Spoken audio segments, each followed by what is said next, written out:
On today's episode of the Cryptoverse, I have a chat with Doug Miller from KeepKey, one of the leading cryptocurrency hardware wallets.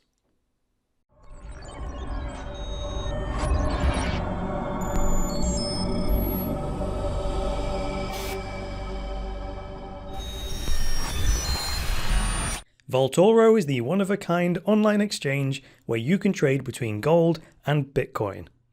Reserves can be audited online at any time and are protected from confiscation and company failure. Sign up for a free account today by checking out the link in the video description below. Hi there guys, and welcome to the latest episode of the Cryptoverse, your regular dose of news and commentary on Bitcoin, cryptocurrencies and blockchains. I'm your host, Chris Coney. Today's Thursday the 6th of April 2017. So let me give you one quick announcement and then we'll get right into the market roundup. For those of you who've got any money burning a hole in your pocket, you might want to check out the fact that Humanic, well I call them Humanic, but someone in the comments the other day said it's Human IQ, but I don't think it is that given the way it's written. I think it's Humanic, to be honest, but that's just by the way. Either way, whatever you call them, they're having their ICO, their initial coin offering. It's like they're floating on the stock market, but it's the crypto stock market. It means you can invest some of your money if you want, and after you've done your due diligence, I can never say that, due diligence, and then perhaps get a return on your investment. So if you are going to check this out, make sure you fully understand the project, make sure you read the white paper, make sure you actually understand what it is they're trying to do, make sure you fully understand what you're investing in, understand the risks, and of course, never invest an amount that you can't reasonably afford to lose. I have no comments on this so far because I've got to read the white paper and everything myself. So if you got some insights on this for me, then post them in the comments. And then once I've done it, maybe I'll include it in the show in a future episode. So onto the market roundup courtesy of coinmarketcap.com. See, I remembered the name today. Kind of stumbled on it yesterday. So no sooner had I said yesterday, I asked whether Bitcoin would ever recover its market share. Well, today it's moved up a bit to 68.3% of the crypto market. If you ever look on CoinMarketCap, you'll see this BTC dominance figure. It's basically how much of the overall market cap is attributed to Bitcoin. And we were used to seeing it around the 90% mark, and then it has had a beating recently. And not a beating, but it's because there's lots of other coins coming up, like Ethereum's now a $4 billion market cap, Ripple's a $1.3 billion market cap. The $1 billion market cap was previously only reserved for Bitcoin and Ethereum, but now, as we'll see, Litecoin and Dash are now $500 million, so that's going to become more and more common. Anyway, what am I actually talking about here? These delightful numbers at the top of CoinMarketCap. So the total market cap of all the world of cryptocurrencies and crypto assets is $27.3 billion, and actually over $1 billion of crypto has been traded in the last 24 hours. Now, when crypto really goes mainstream, these numbers are going to seem quite cute by comparison, so I think it's nice to just enjoy being there at the start. I actually was too young when the internet first came along, like in its very, very early version. I came to it when dial-up modems and 36K modems were available, so even that was relatively late in the internet game. At least there were proper websites and so on. I never had to use command line email and stuff like that. And I suppose by the same token, I even came to crypto a bit late. There was already graphical user interfaces by the time I got to Bitcoin, for example. Now, as you'll hear later on in the show from my chat with Doug Miller from KeepKey, I think it's important that we don't just take this technology as just another cool gadget, that will fit nicely into our lives and make it a bit easier. We are making history here. The next 2,000 years of history are going to look back on this time as the pivoting point from the previous 2,000 years. But that's just my, awe-inspiring perspective on what we're doing here, and that's why I'm involved in it. Now, onto the actual price movements themselves then. The game of cat and mouse between Litecoin and Dash is continuing. Litecoin is so light today that it has floated up another 30% to now be trading at $10.81 a coin. And Dash hasn't actually lost any ground today. It's just that Litecoin has now got a market cap of $545 million, which puts it about $45 million in market cap ahead of Dash. But Dash is still holding steady there at $69.48 a coin. That's up 0.3% on the day, so it's moved up ever so slightly. Ripple is technically the biggest loser today by percentages, with 8.6% being shaved. It's been having a good time lately, so it's still well up on prices from, say, a week ago. Now, I see Ripple as the technology that is going to help banks compete with cryptocurrencies.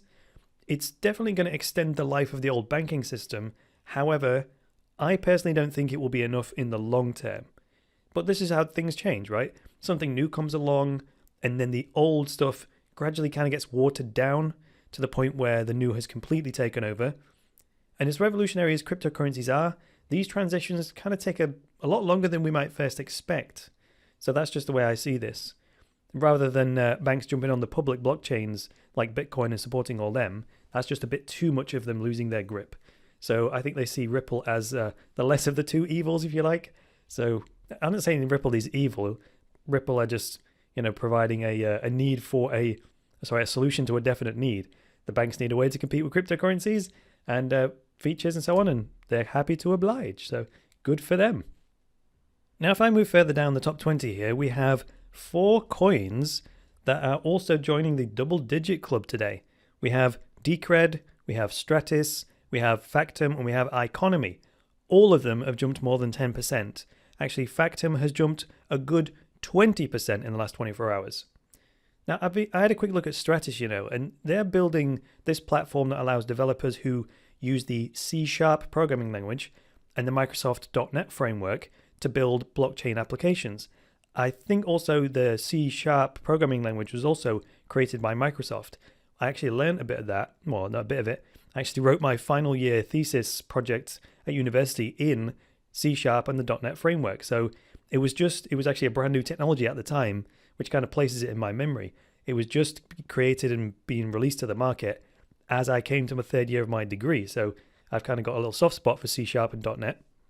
But it's a nice market that they're going after here, because I don't think that existing developers want to have to learn everything about, the fundamentals of blockchain technology in order to use blockchain technology, So development of platforms like Stratis are signs of blockchain technology sort of maturing as all these layers are being built to allow more and more people to make use of it. So today I bring you a chat or conversation that I had with Doug Miller from KeepKey. If you've ever heard me talk about Doug and KeepKey before on the show, you'll also have heard me talk about them in a very high regard. I'm not talking about their product. A good company is much more than a good product. The thing that smacked me square in the face when I started dealing with KeepKey was their commitment to excellence and high quality service. To me, that was just too obvious to ignore. Now, this wasn't something I read in their mission statement. I don't even know if they formally have a mission statement. Now, this was something that was evident from the way that they act. Now, I'll be fair, this perception of mine is largely down to Doug himself, so KeepKey as a company may very well be benefiting from my experience of Doug the man. I don't think it's just Doug alone, though, because he's never come back to me saying, Chris, we can't do this or that because the director or the founder said so. He just seems to have this relentless focus on, possibilities, solutions. He's solution focused. And what can we do to move this whole cryptocurrency thing forward? Now, Doug is the business development guy, so we didn't focus our discussion on heavy technical stuff. Some of my chats are like that, and some are not. And I think it's nice to have a blend. Some techies, some non-techies. We did, however, focus the discussion naturally on the topic of security, because that's what KeepKey do. So without further delay, I give you Doug Miller.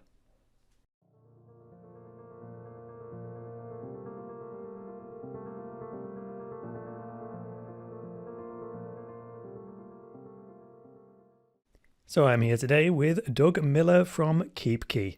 Doug, how are you doing today, mate? Doing great, Chris. Thanks for having me, buddy. I've been waiting for this for a while, mate. Been looking forward to it. So the place I always like to start is to ask the guest, what's new with the KeepKey project? So far with KeepKey, we've got a lot on our plate, but the main issues and our roadmap looks great for the next couple of years. We're actually first things first. We're implementing Zcash next, Okay. and we're working real close with Dash, especially with the master nodes as well. Okay. So there's more to come on that, but within the projects, really just more cryptos coming very soon for everybody. Just to support more coins and stuff. Absolutely. Okay. Hey, so you said Zcash there, right? Some of my patrons ask me this. They're like, we don't want like 5 different wallets, so which one will support the widest range, right? And the question I have with that is like, what determines the range of currencies you can support with a hardware wallet? My previous belief was they all have to have the same sort of recovery seed structure, or I don't know what you call it technically, but they all have to share like a genealogy in some way, and that's why perhaps Monero isn't supported by some hardware wallets. Can you shed any light on that as to if there's any sort of technical barrier to supporting certain currencies? Yeah, I think the big differentiator with KeepKey is that our differentiator is really with Shapeshift. Mm-hmm. And what we look at is we look at the top 10 currencies within cryptocurrencies within Shapeshift. And then what we do is behind the scenes, we go and we'll talk with those different currencies like Zcash, Dash, Litecoin, the ones that we've actually implemented. Mm-hmm. And we actually build a really cool partnership behind the scenes technically of how this actually works, how the user interface works, how the technology behind this works. And then what we do is we just collaborate as a team with the different currencies to behind the scenes make it actually happen so that it's seamless for the user. So that's kind of the process we use is we pick based on our Shapeshift relationship so that you can trade back and forth and then go straight to the companies and build a very close integration relationship. I see. So like when it comes to adding new coins, do you need to make any changes just to the software, or do you have to make any changes to the hardware? Because like if loads of people have already got KeepKeys, all of the new coins you add, are they retrospectively compatible like with older KeepKey models? Am I making sense? Yeah, it has nothing to do with the hardware. So the good thing is if you're a KeepKey user, it's really all within the software. And then Right. we typically roll it out in a beta. Mm-hmm. And after beta, then we'll roll it out into production. So new users are able to use whichever currencies they want by just adding and setting up an account of Okay. a crypto that they want to use. So we really make it seamless for the users that have a KeepKey, whether you have a very first one or you have, whichever one's coming down the market. Okay. Something else I wanted to ask you here is with hardware wallets. So I advocate them as like, the best way to get maximum security for your cryptocurrency because it's essentially like a cold storage and so on. But then I thought, well, the way a hardware wallet gets to the network is it has to connect to some kind of node, like I say on the Bitcoin network, right? So am I right in saying that KeepKey runs their own node to serve their customers? Is that right? No, we use the same node in the Bitcoin network that everybody uses. So we don't run our own node individually or through the company. What other developments have you been seeing in the world of cryptocurrency security? Is there any innovations on the horizon? Anything like that you can tell us in a broader sense of developing security systems for cryptocurrencies? Yeah, I'd say the interesting thing is, security is always advancing and it's actually at a rapid pace right now. So keeping up is it's pretty interesting. There's becoming more options both individually and company-wide. You're seeing enterprise solutions with Ethereum. You're seeing different security that's added. But at the end of the day, what we really, really, really believe in 100% is that hardware is going to be needed in all of these security issues. So whether it's going to be with an enterprise level, or if you're going to be in an individual level, those are always changing. But we're in a very good spot to be able to offer for both enterprise and for both individual based on our projects that are coming down the road here in the next 6 to 12 months. Mm-hmm. Yeah, that was actually something else you just touched on there, which is like, other than storing cryptocurrency and securing them, are these hardware wallets are able to play other roles, like you said, enterprise. So can you use them to like log into systems instead of using passwords and things like that? Yeah, that's actually it's a great use case. And we've actually been working with my background being in enterprise sales in a SaaS environment. We've it's more of a proof of concept than anything that we're working on. But these can actually, if you really simply put it down to, a keep key is really used for security and signing purposes. Mm-hmm. So there's lots of different potentials that a keep key can actually be used in to help with the integration of blockchain. And that whole debate, if blockchain is actually used for enterprise, how does it actually look? And we believe that a hardware piece is actually one of the missing pieces to actually do that signing of safety and security over the blockchain. So lots of use cases coming up down the road. Because it's kind of like the bridge between, like, a physical vault key is a piece of metal, right? But that doesn't really translate well into the digital realm until you get to, like, cryptography. So the hardware wallet is kind of a good in-between. It's a physical, but also a digital key. Yeah, am I making sense there? Absolutely. No, that's how we look at it. You look at the whole missing piece of a lot of these companies trying to build things with enterprise and do that. There's a missing component, and it is that hardware piece. And even simply from going from just signing, like you hit send on an email, same thing with the blockchain, making sure that you're signing and it's secure signing, all the way down to different use cases that could be exactly like you're just mentioning for, different enterprise solutions for being that security piece between transactions. Absolutely. Yes, indeed. There was something, it's not a cryptocurrency wallet, but when I saw John McAfee speak once, and then I just did a bit of background research on him, and I found that he endorses this product, or invented this product called an Every Key, I think he calls it, which is, it's meant to be like a little dongle that acts as like a digital key, like to unlock your car or unlock your computer. And so if, like, the Bluetooth, you're within so many meters of the computer, it will just log you in, because you can do like Windows face recognition and all that kind of stuff. But the little ad that he does is like, just do away with all your keys and use this Every Key, which is a good name, I suppose. But it doesn't store cryptocurrency, so I suppose that's where hardware wallets can bridge the gap to be both. They're sort of developing into that market. Yeah, no, I've seen it definitely, and he's right on track. I mean, I would love to get rid of all my keys and take a big bulge out of the right side of my pocket for sure and get rid of that. But our belief is really, it's just, you don't, as cryptocurrency gets mass adoption and gains more traction, we've just been of the mindset that you don't want to carry anything with you. It's not about carrying it with you. It's about safely storing and keeping offline. We tell people that's why we don't have a keychain holder, carry with you, or any of that stuff, because you want to keep it at home. It's like your vault. And then there are ways that you can actually, take the keep key and take, whatever you want. Let's say you want to spend it. I mean, I know a lot of people that just want to invest in crypto and not really spend it. So that's a little bit of the difference, because it is really still right now, it's really hard to spend Bitcoin if you're not set up properly. There's ways to do it with your phone and other ways, but right now it's more for the investment purpose at home, and we just don't see it as carrying around with you just for safety and security reasons. That's a good point. There is a PIN system though, isn't there? But you wouldn't want to lose your hardware wallet, I suppose, because I actually do. I'm sorry, I'm going to confess, I do carry my hardware wallet around on my keyring. Actually, it's right there. It just looks like a USB memory stick, so I don't think anyone would know what it was. But even if they did, you have to put the PIN number in to get into it anyway. And then on top of that, I have the paper-based, recovery seed written down, and that's actually in the safe. You know what I mean? In case that I lose my hardware wallet or whatever, Yeah, but you're saying you don't encourage that.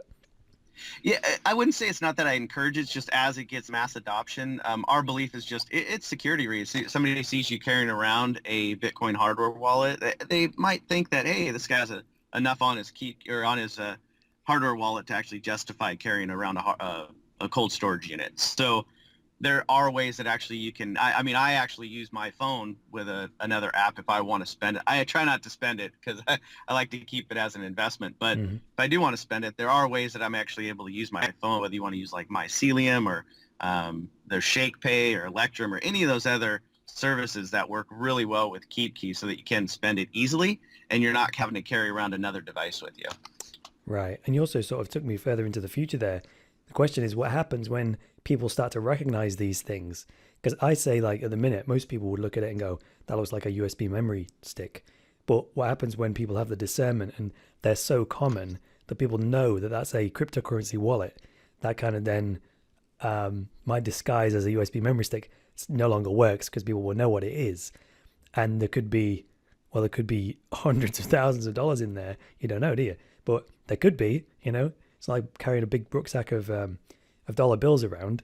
There could be $1 in there, or there could be $1 million in there. You just don't know. So it might be tempting to steal it and find out, I suppose. Yeah, no, and we're being at KeepKey, we're very, just as a company, we're ultra secure. We're ultra paranoid, which I think you have to be just for the safety of others. So it's common practice for us just to recommend don't carry KeepKey. No, it's something you keep at your house. You can use it online, connect it to your computer, and keep it safe so that you can store it away. But it's just how we are as a company on security and safety for our customers. Well, yeah, actually, the little gag I just did there was, even if someone did steal it, they probably couldn't get into it. But there's levels of security, isn't there? There's like even like if you get a security certification for business processes, there are more and more lengths you can go to become more and more secure. So one of those steps, if you were doing a security audit, say, would be, do you carry it with you? And that would be a black mark. If you said yes, that would be less secure than keeping it in a vault, which would be more secure. You know what I'm saying? So there's It's like a security spectrum. And I think perhaps you're right there. Perhaps paranoia is actually a healthy habit for a security company to have, because you're always looking for the way in and how to defend against it. Is that fair to say? Absolutely. You hit it 100% on the head. I'd say it's very hard for you. It's the way that you're carrying a hardware wallet around you, which is good. It's good practice to actually, one, have a hardware wallet. Two, you're correct. And it's pretty hard to, if not, I wouldn't never say impossible when it comes to anything crypto, but it's very hard to get in with the PIN and protect it. But the third thing is just, keep it at home. Try not to carry it around with you. So you're absolutely right. It's just, I call it BKMs, or best known methods. And these are the best known methods to stay ultra secure and keep your crypto as a good investment. Right. Yes, absolutely. I've had that discussion with my patrons as well. So some of them are quite paranoid because it's like healthy habit. Healthy paranoia is money, and because now we're shifting to this paradigm where other companies are not custodians of our funds. There's not that reassurance that someone's going to bail you out. We are now taking responsibility for holding our funds and so on.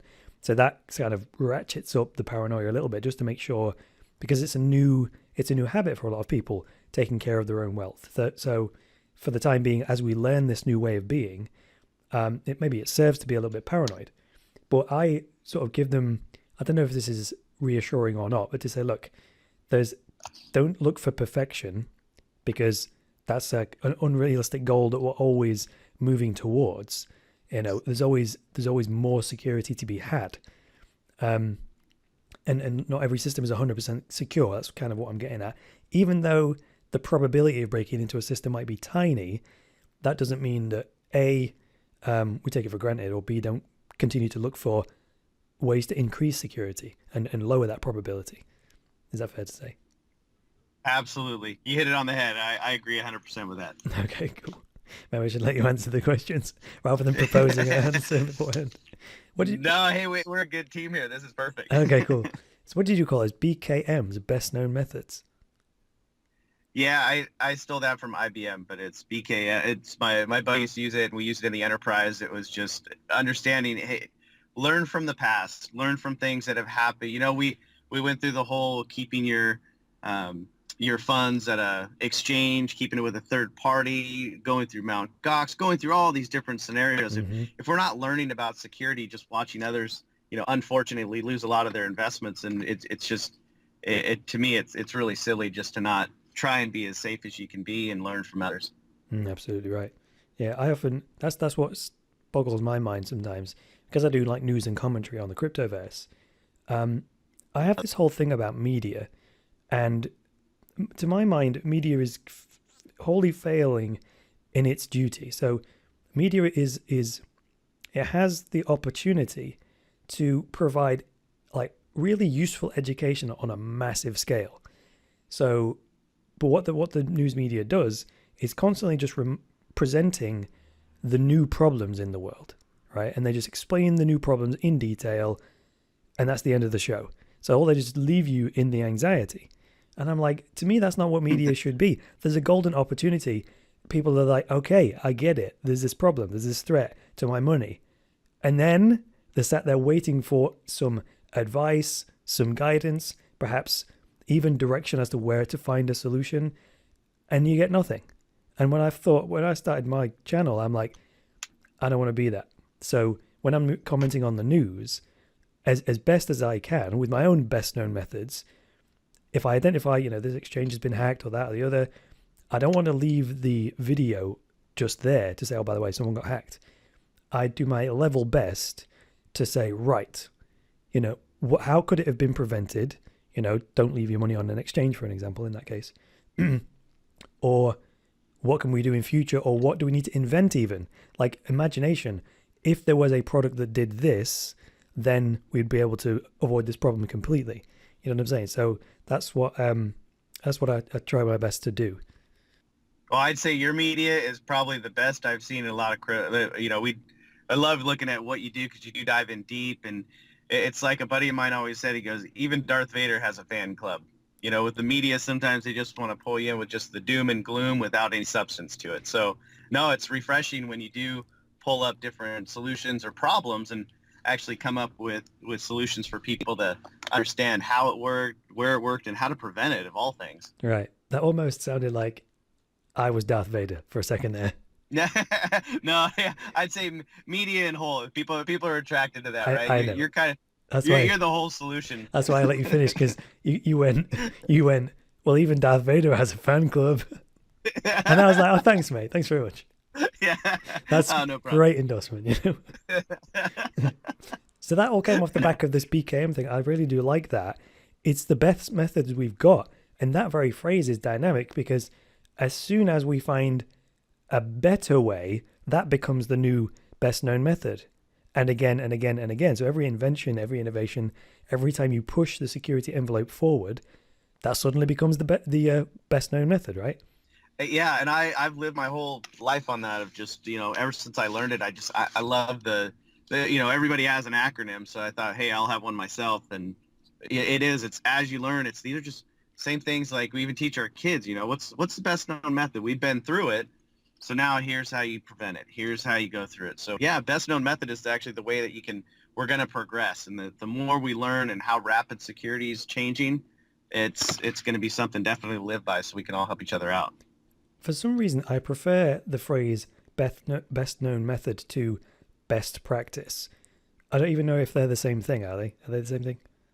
Yeah, being that I look at it, I go, I don't want to practice things. I want to play in the game, right? Mm-hmm. So best practices to me means that you've tried it before, but it's all new, right? It's just practice. But I don't know. I'd rather play in the game and know what my best known methods are based on experience and past history, so I don't have to replicate it. True. Yeah, when you just said that, best practice almost sounds like it's optional. Like, it's best practice, you don't have to do it. Where it's like, well, no, if this is the best way, wouldn't you want to do it the best way? So it's not really optional. You want to do it, especially when it comes to security. You want to be using the best known methods, something that's methodical, and proven, and there's a process to follow. So yeah, that just right there, I think I've just made the distinction myself. We'll see what the listeners think when they hear this. Anyone who can make a distinction between best known methods and best practice, stick them in the comments for this episode. So we went through a couple there. Don't carry it on you, right? Use a complex pin or something. Are there any other best known methods that people should adopt in terms of security? Can you think of any others off the top of your head? The biggest thing is just control your own private keys. Right. That is just above anything else, whether you're new to it or old to it. It's just controlling your private keys is the way that you want to do this, and having a recovery sentence plan. Mm-hmm. A lot of people don't think about this, but we talk about writing our 12 words down, and I'll actually give you a real life example. Even me coming into this, and I didn't have a background. I wasn't one of the early adopters in 2009, 10, 11, 12, even 13. So getting into it and kind of sucks you down the rabbit hole. You just find out how interesting it is. It keeps going and going. It's so cool. I set up my KeepKey. I was using it and started some beta with some different cryptocurrencies, and all of a sudden I had to wipe my device. Okay. And change the 12 words, right? So I still had the recovery sentence in my safe at home, and I had to change it, wipe it. And so on the fly, I had to reset it, get a new 12 words to wipe the device and recover it. And I did the worst thing possible. I took a picture with my cell phone, and I had my 12 words on my cell phone, and completely forgot about it. Day went by, month went by, time went by, and then all of a sudden had to wipe the device again about 6 months, 12 months later. And I called my son up, said, hey, grab my 12 words out of my safe and tell me. And I put them back in, and it didn't work. And I'm going, oh no, I've lost everything. What do I do? Oh. So I was one of those whole scenarios, and I go, wait a minute, it's on my phone. And I went on my phone, and I go, that was a horrible, horrible way to keep my 12 words. So then I did the same thing, just making sure I had a plan. And then what I did is I told my wife, I gave her 6 words, and I took 6 words, and we had a recovery plan just in case, God forbid, anything ever happened to me. But we set it up that way, and I actually set up a recovery sentence plan. So my wife knows what it is, and I know what it is, but that way, in the event that we ever forget it or lose it or whatever, and then the other 6 words are that we don't have are in the safe. So just having a plan, keeping the private keys in your control. That's the other recommendation, just to be safe, that I'd recommend. Right. So in that scenario, say if you'd have wiped your phone or got a new phone, that would be your recovery key gone, right? Your seed would have just been wiped. You got it. Wow. Yeah. No plan, money gone. So it's just something, again, that's the best known method. Don't do that. No, definitely don't do that. Yeah, I think about this. Yeah, have a plan. So, let's talk. That just triggered another thought of mine. I'm thinking about, you said, God forbid, if anything happened to anybody. I'm like, this is a whole new world that we're in regards to cryptocurrencies. That very fact that there is no custodian other than ourselves. Well, I'm like, how do you write cryptocurrency into a will, for example? Like, you'd have to give, I don't know, in the UK, you'd have to give the lawyer a copy of the recovery key or something, so that if something happened to me, they could access the funds and give them to my spouse or whatever. You know, I haven't got these ideas very well developed yet, but it opens up a whole new conversation as to how do we deal with that stuff. You know, it's funny, in my perfect Bitcoin world, it's exactly like you said. It's actually having lawyers and whoever drafts your will, whether you have a living will or whatever type of will that you've made up, in my perfect world is you've got those 12 words, and that goes with your will. That gets filed somewhere. You know, there's so many use cases that I think could be beneficial for the blockchain and other things that we're not thinking about. Yep. That really opens it up. You know, even talking about traditional versus non-traditional custodians and how that all works, of being in control of your investments. And yeah, the world, we're making history right now. You know, a lot of the companies that we've been with and see, there's a lot of opportunity, and it's going to be exciting to see what happens in the next couple of years. Absolutely. Hey, so why couldn't we have a will smart contract? Maybe, you know, that is the executor. You know what I mean? So like you'd give it permission. I don't know how that would work. How would the smart contract know that I died? I don't know. I don't know how it would know that. You know, because I don't want anyone. Yeah, I think the state and your wife will know. Yeah, I suppose they would. But the whole point of the smart contract is to make it, to remove the third party. Yeah. So I haven't even got that idea very well developed yet.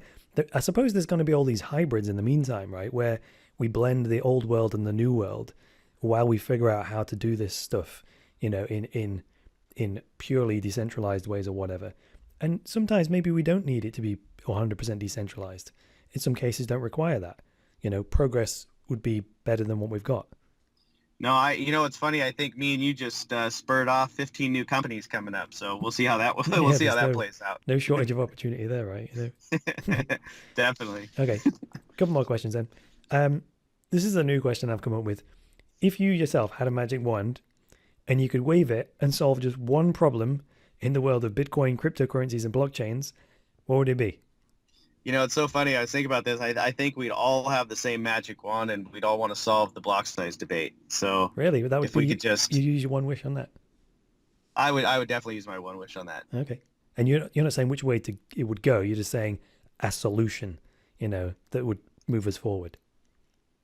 Yeah, the thing, I mean, everybody has an opinion, but at the end of the day, as a company, we're agnostic. It's whatever's best for the customer, whatever's going to move us forward. So I look at it more on our company view is it's always in the best interest of our customers. What's going to make it easy for them. Right. I'm kind of with you on that. I'm somewhat agnostic. The stuckness is really that actually creates the biggest problem. The lack of progress, the stalemate is the real problem in my eyes, because that's the thing that's just jamming everything. So maybe that's the thing. Maybe the debate. Maybe everyone's looking for perfection, right? And I say, like, if there was one clearly better path and one clearly inferior path, there wouldn't be so much of a divide. And I've studied both sides, and I'm like, well, I can actually see the pros and cons of both. And if you ask me which way should it go, I can't even call it myself, because I can see the merits of both. But at the same time, the stalemate is what's really causing the problem, in my opinion. I agree 100%. Yeah, and again, at my point, it's like whether I have an opinion or not, it's not going to move anything forward. So I'm just hoping we all test it, like you said, and whatever comes up with the best solution where, it doesn't have to be perfect, but it has to work. Absolutely. Well, the good news, I don't know if this is good news or not, I keep my eye on the various scaling solutions and the miner support and so on. And this weekend, Litecoin had a massive leap forward in its support for segregated witness. I'm looking at it now. It's now got 61% support, and the threshold for activation is 75%. So I think that's got some. Litecoin's price has gone up quite a lot recently, and I think it's got something to do with this. And I think the benefit of this is that Litecoin is a lower risk environment because there's less money at stake. And if that becomes almost like a live test bed for it, that will move the debate forwards, because rather than opinion back and forth, there'll be a real life example of it in action and actual evidence to point to say either this works, doesn't work, this happens, doesn't happen. So I think that's definitely beneficial. No, I agree. Yes, you using your one wish for that. I think that's probably a good one. It would do a lot for the community at large. Yeah, everybody could breathe a little bit. Absolutely. And we could get back to working together rather than being divided, which is, again, not helping us at all. We've got bigger adversaries than to be fighting amongst ourselves. Yeah. Absolutely. I think the two words come in play. It's open communication and full transparency. It's just be full transparent. What's the best for everybody? We can move forward. Those are good principles. Absolutely. All right, Doug. So is there anything else you want to talk about before we close it off today? I think the biggest thing is just look forward. We've got a big year planned at KeepKey. We're growing. We've hired some new people. We're actually outgrowing the office we're in now, and cool. Keep an eye out. We're coming up with a lot of really cool support features and cool projects and cool partnerships that I'm eager to talk about the next couple months. So just look forward to seeing where crypto goes here in the next couple of years. Cool. And if people want to keep in touch with KeepKey or yourself, follow the project, where can they go? If you want to follow the company, just feel free to go to keepkey.com. And if you want to reach out to me personally, you can always shoot me an email at Doug, DOUG, @keepkey.com. And we'd be honored to help you out. All right, great stuff. Well, Doug, thanks very much for joining me today on the Cryptoverse. Chris, thanks so much. Great to be with you, buddy. All right, take care. You too. Bye-bye. So thanks for joining me today, guys. If you liked this episode, hit the like button. If you disliked it, hit the dislike button. Please leave me a comment below with some feedback and get subscribed. And please support the Cryptoverse and boost cryptocurrency adoption by going to cryptoversity.com/podcast and becoming a patron. From just a few dollars a month, you can secure Cryptoversity's future, get unlimited access to all Cryptoversity courses, and access a private patrons-only chat group where you get direct access to me. That is all for today, guys. I'll be back tomorrow with another episode of the Cryptoverse. So until then, it's me, Chris Coney, saying bye for now.